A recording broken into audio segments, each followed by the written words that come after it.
when you've got China, you have to be fragile. Um, it when you've got China, China can be fragile and it can break. So you have to take care with it and look after it.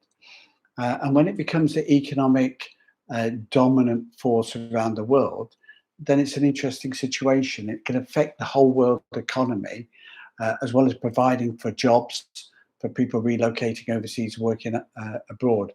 But there's a bit of a China crisis going on at the moment.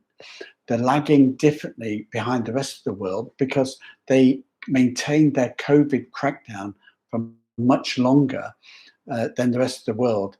So they're very much in a recession this year. And we've seen that the Chinese property companies, specifically Evergrand, but also Country Garden, have had lots of international money worries recently and are staving off bankruptcy. Now, if you're part of the biggest economy, which is a communist economy, that's inevitably going to lead to nationalization. So, in a hybrid economy like China, now Evergrande, one of the biggest companies in the world, with over $300 billion of debt, have now found themselves and parts of their business being nationalized by the Chinese government and taken into state ownership. People will be arrested. Subsidiaries of Evergrande this last week have been taken into custody, and their wealth management part of their core financing has been taken over. As we've said in recent times, that China is full of ghost cities of apartments and buildings built but not sold.